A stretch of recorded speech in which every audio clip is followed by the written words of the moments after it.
అంబిక సుభాష్తో మాట్లాడుతూ మన మనుషులను అక్కడ రెడీగా పెట్టావా? ఇప్పుడు మనం చేయబోయే పనికి విహారీ ఒక చేతకాని వాళ్ళలాగా మిగిలిపోవాలి అని చెప్పి అంటూ ఉంటే, తప్పకుండా అంబిక, ఈ దెబ్బకు నువ్వు చైర్మన్ అవ్వడం ఖాయం, ఆ విహారీ జైలు పాలవ్వడం ఖాయం అని చెప్పి సుభాష్ అంటూ ఉంటాడు. ఇక అలా అంబిక ఫోన్లో మాట్లాడుతూ ఉండగా ఇంతలో అక్కడికి లక్ష్మి వస్తుంది.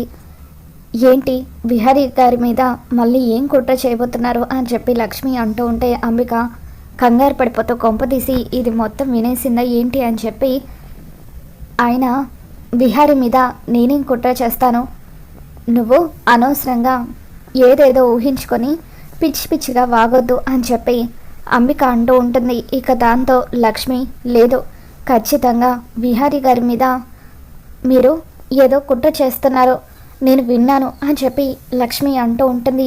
చూడండి, మీకు లాస్ట్ వార్నింగ్ ఇస్తున్నాను, ఇంకొకసారి విహారీ గారిని ఏదైనా ఇబ్బంది పెట్టాలని చూస్తే మాత్రం నేను చూస్తూ ఊరుకోను, మీ గురించి నాకు తెలిసిన నిజాలన్నీ కూడా బయట పెడతాను అని చెప్పి లక్ష్మి అంటూ ఉంటుంది. ఇక దాంతో అంబిక, ఏంటే నాకే వార్నింగ్లు ఇస్తున్నావా, అసలు నా గురించి బయట పెట్టడానికి నువ్వు ఇంట్లో ఉండాలి కదా, రేపో మాపో మా పద్మాక్షి అక్క ఖచ్చితంగా నిన్ను ఇంట్లో నుండి వెళ్ళగొడుతుంది అని చెప్పి అంబిక అంటూ ఉంటే, నేను ఇంట్లో నుండి వెళ్ళిపోయే ఒక్క నిమిషం ముందైనా మీ నిజ స్వరూపాన్ని ఖచ్చితంగా బయట పెడతాను, విహారీ గారిని కాపాడుతాను అని చెప్పి లక్ష్మి అంటూ ఉంటుంది. ఇక దాంతో లక్ష్మి మాటలకు అంబిక ఎంతగానో భయపడిపోతూ, కొంపతీసి ఇప్పుడు ఇది నిజంగానే విహారీకి నేను చేస్తున్న కుట్ర గురించి చెప్పేస్తుందా, అయినా దీనికి నేనేం చేస్తున్నానో తెలియదు, అటువంటప్పుడు ఇది విహారీకి ఏం చెప్తుందిలే, విహారీకి నిజం తెలిసే లోపే అంతా జరిగిపోవాలి, ఒక్కసారి విహారీ జైలు పాలైతే నా గురించి తెలిసినా కూడా వాడు ఏమీ చేయలేడు అని చెప్పి అంబిక అనుకుంటూ ఉంటుంది. తర్వాత రోజు ఉదయాన్నే అంబిక ఫోన్ మాట్లాడుతూ ఉంటుంది. అక్కడ సైడ్ దగ్గర అంతా సిద్ధమే కదా సుభాష్ అని చెప్పి అంటూ ఉంటే, అంతా సిద్ధంగానే ఉంది అంబిక, మరొక గంటలో బ్లాస్ట్ మొదలవుతుంది అని చెప్పి అంటూ ఉంటాడు. ఇక దాంతో అంబిక ఎంతగానో ఆనందపడిపోతూ ఉంటుంది. ఒక 1 అవర్లో విహారీ కన్స్ట్రక్షన్ సైట్ దగ్గర పెద్ద బ్లాస్ట్ జరగబోతుంది, 2-3 కార్మికులు చనిపోబోతున్నారు, ఇక వాళ్ళ వల్ల విహారీ జైలు పాలు అవ్వబోతున్నాడు అని చెప్పి అంబిక, మొత్తానికి ఇన్ని రోజులకు నేను అనుకున్నది సాధించబోతున్నాను, అతి త్వరలో నా చైర్మన్ సీట్ నాకే దక్కుతుంది అని చెప్పి ఆనందపడిపోతూ ఉండగా, ఇక ఇంతలో విడాకుల నోటీస్ తీసుకొని పోస్ట్ మ్యాన్ విహారీ ఇంటికి వస్తూ ఉంటాడు. బాల్కనీలో నుండి యమున పోస్ట్ మ్యాన్ని చూస్తుంది. ఇదేంటి పోస్ట్ మ్యాన్ వస్తున్నాడు, ఒకవేళ నిన్న నేను లక్ష్మి లాయర్ దగ్గరికి వెళ్ళి విడాకుల నోటీస్కి అప్లై చేశాం కదా, ఆ నోటీసే అనుకుంటా, అది ఎవరైనా చూస్తే ప్రమాదం అని చెప్పి లక్ష్మి దగ్గరికి యమున పరిగెత్తుకుంటూ వచ్చి, లక్ష్మి, నిన్న లాయర్ దగ్గరికి వెళ్ళి మనం విడాకుల నోటీస్కి అప్లై చేశాం కదా, పోస్ట్ మ్యాన్ విడాకుల నోటీస్ తీసుకొని ఇంటికి వచ్చాడు, త్వరగా నువ్వు వెళ్ళి ఎవరు చూడకముందే ఆ నోటీస్ని తీసుకో అని చెప్పి యమున అంటూ ఉంటుంది. ఇక దాంతో లక్ష్మి పరిగెత్తుకుంటూ వెళ్ళి ఆ నోటీస్ని తీసుకుంటూ ఉండగా ఇంతలో అక్కడే అంబిక ఫోన్ మాట్లాడుతూ ఉండడంతో పోస్ట్ మ్యాన్ వచ్చి, పోస్ట్ వచ్చిందండి అని చెప్పి అంటూ ఉంటాడు. ఎవరి పేరు మీద వచ్చింది అని అంబిక అడుగుతుంది. విహారీ గారి పేరు మీద వచ్చింది అని ఆ పోస్ట్ మ్యాన్ అనగానే అంబిక ఫోన్ మాట్లాడుతూనే సైన్ చేసి ఆ నోటీస్ తీసుకొని ఇంట్లోకి వస్తూ ఉంటుంది. లక్ష్మి ఇప్పుడు అంబిక అమ్మగారిని ఆ నోటీస్ గురించి అడిగితే, విహారీకి వచ్చిన నోటీస్ గురించి నువ్వెందుకు అడుగుతున్నావంటూ ఎన్నో ప్రశ్నలు వేస్తారు, ఇప్పుడు ఏం చేయాలి, ఆ నోటీస్ని ఎలా తీసుకోవాలని చెప్పి లక్ష్మి ఆలోచిస్తూ ఉంటుంది. అంబిక ఫోన్ మాట్లాడుతూ వెళ్ళి పద్మాక్షికి డాష్ ఇవ్వడంతో తన చేతిలో ఉన్న నోటీసులు కింద పడిపోతాయి. ఏంటి ఆ కంగారు, కాస్త మెల్లిగా వెళ్ళొచ్చు కదా అని చెప్పి పద్మాక్షి అంబికతో అంటూ ఉంటుంది. విహారీకి ఏదో నోటీస్ వచ్చిందక్క, ఇద్దామని వెళ్తున్నాను, ఈలోగా చూసుకోకుండా నీకు డాష్ ఇచ్చాను అని చెప్పి అంబిక అంటూ ఉంటుంది. ఇక అప్పుడే అక్కడున్న సహస్ర కింద పడిపోయిన నోటీసులను తీసి చూసి అవి విడాకుల నోటీసులు అన్న విషయం తెలుసుకొని ఒక్కసారిగా షాక్ అవుతూ ఉంటుంది.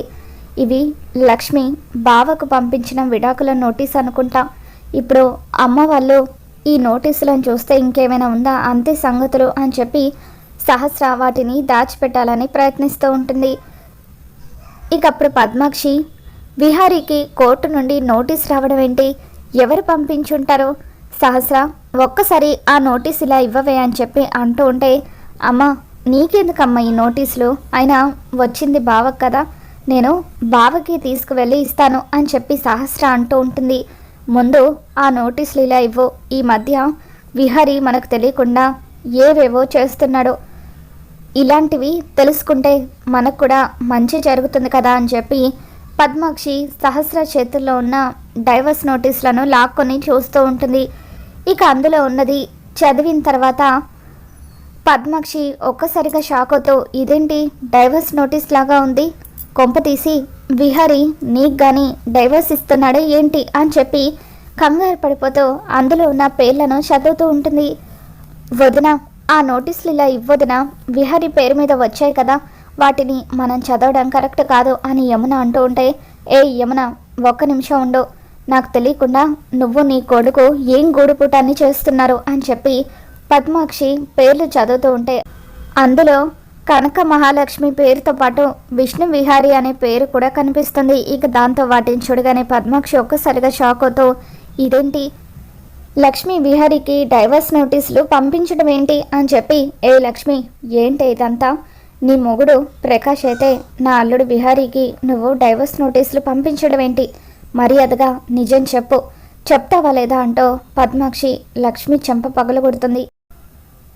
యమున కవర్ చేయడానికి ట్రై చేస్తూ, ఒకవేళ పొరపాటున ప్రకాష్ అని పేరు పడబోయి విహారీ అని పడిందేమో వదిన, ఈ మాత్రం దానికే ఎందుకు లక్ష్మిని అలా కొట్టడం, ఎక్కడో ఏదో పొరపాటు జరిగి ఉంటుంది, లక్ష్మి విహారీకి ఎందుకు విడాకులు ఇస్తుంది అని చెప్పి అంటూ ఉంటే, ఏ యమున నువ్వు ఆగు, ఈరోజు దీని చేత నిజం ఎలా చెప్పించాలో నాకు బాగా తెలుసు అని చెప్పి గదిలోకి వెళ్ళి గన్ తీసుకొచ్చి లక్ష్మికి గురి పెడుతూ ఉంటుంది. మర్యాదగా నిజం చెప్పకపోతే నిన్నిక్కడే చంపేస్తాను అని చెప్పి పద్మాక్షి లక్ష్మి తల దగ్గర గన్ గురి పెడుతుంది. ఇక దాంతో సహస్ర టెన్షన్ పడిపోతూ, అయిపోయింది, ఇన్ని రోజులుగా నేను ఏదైతే జరగకూడదు అనుకున్నానో అంతా జరిగిపోయింది, ఇప్పుడు నేను ఏం చేయాలి అని ఆలోచిస్తూ ఉంటుంది.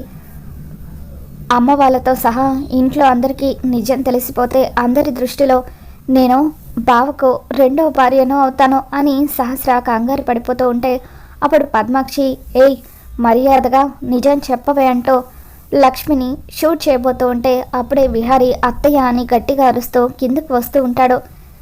దయచేసి ఆ గన్ తీసేయండి అని అంటూ ఉంటే, ఇది నిజం చెప్పాలి విహారీ, అప్పుడే దీన్ని వదిలేస్తాను అని పద్మాక్షి అంటూ ఉంటుంది. దాంతో విహారీ, నిజం నేను చెప్తాను అత్తయ్య అని అంటూ ఉంటాడు.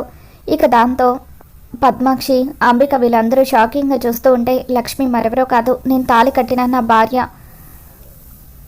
మాకు సంవత్సరం క్రితమే పెళ్ళైపోయింది అని విహారీ అంటూ ఉంటాడు. దాంతో ఇంట్లో అందరూ ఒక్కసారిగా షాక్ అవుతూ ఉంటారు. రే విహారీ, ఏంట్రా నువ్వు అనేది, ఈ లక్ష్మి నీ భార్య అయితే మరి నా కూతురెవరో, లక్ష్మితో నీ పెళ్ళైపోయినప్పుడు మరి నా కూతురు మెడలో తాళి కట్టి ఎందుకు దాని జీవితాన్ని సర్వనాశనం చేశావని చెప్పి పద్మాక్షి విహారీ కాలర్ పట్టుకొని నిలదీస్తూ ఉంటుంది.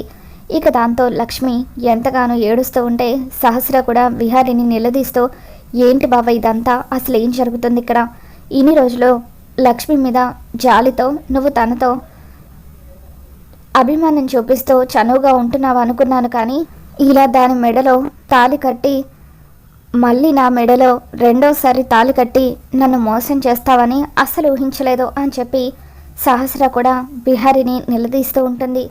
నేనేమి నిన్ను మోసం చేయలేదు సహస్ర, నీ మెడలో నేను ఇష్టపూర్వకంగా తాళి కట్టలేదు, ఆ రోజు నువ్వు చావు బతుకుల మధ్య ఉంటే నిన్ను కాపాడడానికి నీ మెడలో తాళి కట్టినట్టుగా నటించాను, కానీ నిజానికి నీకు నాకు పెళ్ళి జరగలేదు, నీ మెడలో నేను 3 ముళ్ళు వేయలేదు అని చెప్పి విహారీ అంటూ ఉంటాడు. ఇక దాంతో ఆ నిజం తెలుసుకొని పద్మాక్షి, రే విహారీ, నా కూతురికి ఇంత అన్యాయం చేస్తావా, ఎట్టి పరిస్థితుల్లోనూ నిన్ను బతకనివ్వను, ఇప్పుడే నిన్ను చంపేస్తాను అని చెప్పి విహారీని షూట్ చేయబోతూ ఉంటుంది.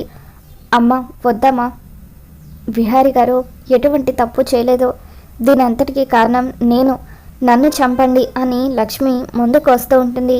ఇక ఇదంతా ఆలోచిస్తున్న యమున ఎంతగానో బాధపడిపోతూ ఉంటుంది.